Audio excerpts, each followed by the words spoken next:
They always tell you the old wing is empty, abandoned, just dust and memories nobody wants anymore.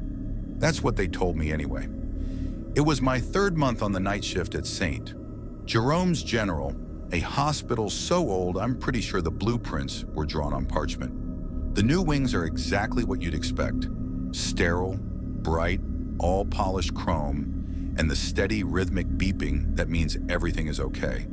But the old places, the places they board up, they have a different kind of quiet. It's heavy, thick. You can feel the weight of everything that happened there. My name is Sarah. I'm a night shift nurse.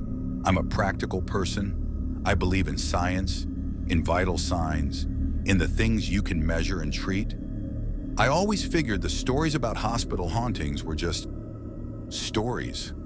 Ways for exhausted, overworked people like me to deal with the trauma we see every single day. But tonight I found out that some memories don't forget, and some of them are just waiting. It all started with a simple, boring problem. The central supply in the main ward was out of O-negative blood. A huge pileup on the interstate had completely wiped out our reserves, and the next shipment wasn't coming until morning. The rule in a situation like this? Pull from auxiliary storage? The only problem? Auxiliary storage was in the basement of the West Wing, the abandoned wing. My charge nurse, Carol, who has this permanent look of exhaustion like she's already seen the end of the world, just jangled a heavy ring of old brass keys at me. Down the main corridor, Sarah. Last door on the left. It's like a walk-in freezer down there, so try to be quick. She gave me a weak, tired smile. And don't listen to the stories. It's just an old building making old building noises. The fire door separating the bright, busy hospital from the West Wing groaned like it was in pain when I pushed it open. The air that hit me was wrong. It wasn't just cold, it was stale. It smelled like old antiseptic and something else. Something metallic and faintly sweet, like things left to decay. The only light came from the emergency fixtures on the floor, casting these long, twisted shadows down the hall. My own footsteps echoed, way too loud in the crushing silence. The walls were this sick, pale yellow, with paint peeling off like a bad sunburn.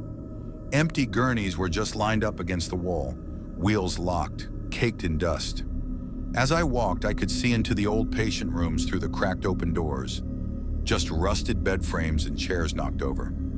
It was easy to picture the place alive, full of doctors and nurses. It was even easier to picture all the suffering it must have seen. Hospitals are for healing, sure, but they're also for loss, so much loss.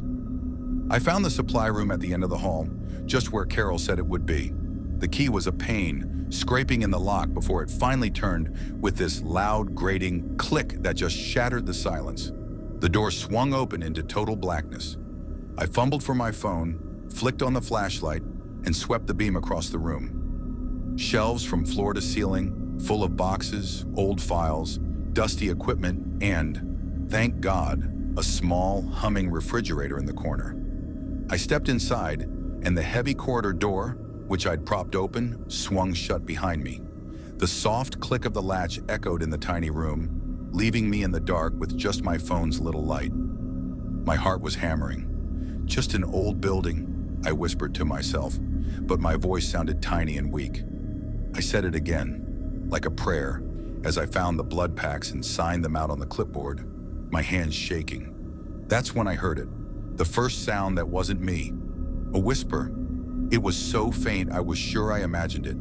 It had to be the fridge humming or the building settling. But then it came again, a soft hissing sound from the hallway. It was muffled, like trying to hear a conversation through a wall. I just held my breath, listening as hard as I could. The whispering kept going, and it felt like it was moving. It sounded like more than one person. My logical brain was screaming at me. It's the vents, it's the wind. But there was no wind, and they'd sealed the vents in this wing a decade ago. Clutching the blood packs to my chest, I made myself move. I pulled the heavy door open and stepped back into that long, dim hallway, and the whispering stopped. The silence that came back was somehow worse. It felt hungry. The feeling of being watched was so intense, it was like a physical pressure against my skin. I started walking, much faster this time, my shoes squeaking on the grimy floor. I kept my eyes locked on the red glowing exit sign above the fire door at the far end of the hall. Don't look in the rooms, I told myself. Just keep walking. Star. Of course, my eyes betrayed me. Out of the corner of my vision, I saw it. A flicker of movement in one of the rooms to my left, a shadow pulling away from the other shadows inside. I stopped dead, my breath caught in my throat. I slowly turned my head, pointing my phone light into the room. It was empty. Just a single bed frame in the middle of the floor with a thin, dusty mattress on it. Nothing. My exhausted mind was playing tricks on me. It had to be. I started walking again, almost jogging now. The fire door seemed to get farther away with every step. Then came a new sound, one that was completely impossible to explain away. The slow, steady creak of a rocking chair. Creak, crook, creak, crook. It was coming from a room just ahead, room 217. I knew that number. The hospital ghost stories were full of it. It's where they used to put the terminally ill patients, back when this wing was still open. I froze. My light trembled, making a shaky circle on the door. The sound was so clear, so deliberate. There was no draft in here. Nothing could move a heavy wooden chair like that. My training, my instincts, every cell in my body was screaming at me to run. But this awful, morbid curiosity grabbed hold of me. I had to see. I had to know what it was. Taking a shaky breath, I pushed the door to room 217 open. My flashlight beam cut through the dark and landed right on an old wooden rocking chair in the corner. It was moving, rocking back and forth, its old wood groaning with each pass, and it was completely empty. I felt the blood drain from my face. The air in the room was freezing, a deep, unnatural cold. Goosebumps exploded on my arms. I backed out slowly, never taking my eyes off that chair. The second I was back in the hall, the rocking just stopped.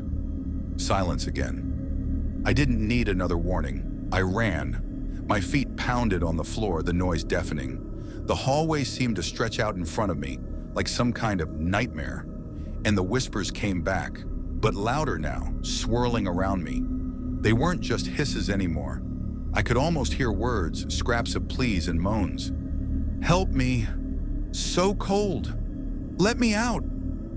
I was maybe 20 feet from the fire door, from safety when it happened.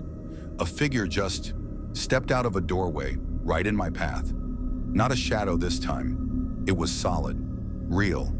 It was a woman so thin, wearing a faded, old-fashioned hospital gown. Her hair was thin and matted. Her skin had this pale, waxy look. But her eyes are what froze me. They were wide and just filled with this desperate, pleading terror. She wasn't looking at me, but through me, like she was seeing something horrible that I couldn't. You have to tell them, she whispered. Her voice was a dry, rasping sound, like dead leaves scraping across the pavement. You have to make them listen. Behind her, more figures started to ooze out of the doorways and shuffle into the hall. An old man clutching his chest, a young woman with a blank stare, a little kid holding a single, torn-up teddy bear. All of them in the same gowns, all of them with the same look of trapped agony. They were a silent, ghostly crowd between me and my way out. Tell them what? I choked out, my voice shaking so bad I could barely make the words. The first woman took a shuffling step closer. Her eyes finally focused on me, and the force of her gaze felt like a punch. They didn't clean it up, she rasped, her voice frantic. The mold, the asbestos, it was a lie, an excuse to seal it, to hide what he did. What? Who did? I stammered, backing up. A low moan went through the crowd of spirits. The old man pointed a shaky, almost see-through finger back down the hall toward room 217. The doctor, the woman whispered, and the name just hung there in the cold air, like a sickness. He told us he was making us better. He gave us medicine to help us rest, but we didn't rest. We just stopped. The truth crashed over me like an Arctic wave. These weren't just ghosts of people who died. They were victims. He said the pain would go away, a child's voice added, thin and so clear it broke my heart. But it's so cold now. We've been so cold for so long. Suddenly, the woman's face twisted into a mask of pure terror. He's still here, she hissed. He never left, and they want to reopen this wing. They want to bring new people here. You can't let them. This place isn't empty. It's full. It's full of us, and it's full of him. Just then, all of their heads snapped toward the end of the hall, back toward the room with the rocking chair. A new sound started up from that direction, slow, heavy footsteps, and a low, calm whistling.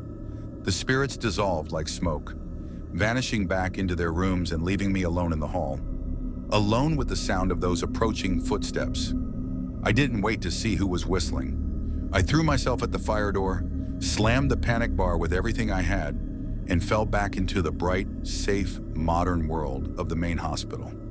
Conclusion. I didn't stop running until I was back at the nurse's station, gasping for air, the blood pack still clutched in my hand. Carol looked up, and the annoyance on her face melted into shock when she saw me. I told her everything. The whispers, the rocking chair, the woman, her message. I was expecting her to call security, to tell me I was just overtired, but she just went pale. All she did was tell me to go home, get some rest, and that she would handle it. I quit the next day. I couldn't go back in there. I filed a formal report, put down everything the woman had told me. I was officially told I was suffering from occupational stress and that my report was unsubstantiated. They were moving forward with the renovations. The West Wing was scheduled to reopen as a new pediatric ward in 6 months. I still have nightmares.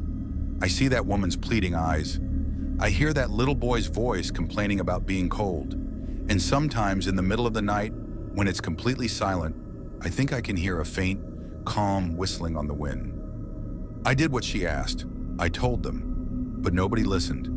And now all I can do is wonder, how long until new whispers join the old ones in the dark hallways of St. Jerome's West Wing? Hospitals are supposed to be places of science and fact, but sometimes things happen that there are no easy answers for. Have you ever had a creepy experience in a hospital? Or know someone who has? Let me know in the comments. I read all of them. And if you want more stories from the dark side of the night shift, make sure you subscribe and turn on notifications. Stay safe out there.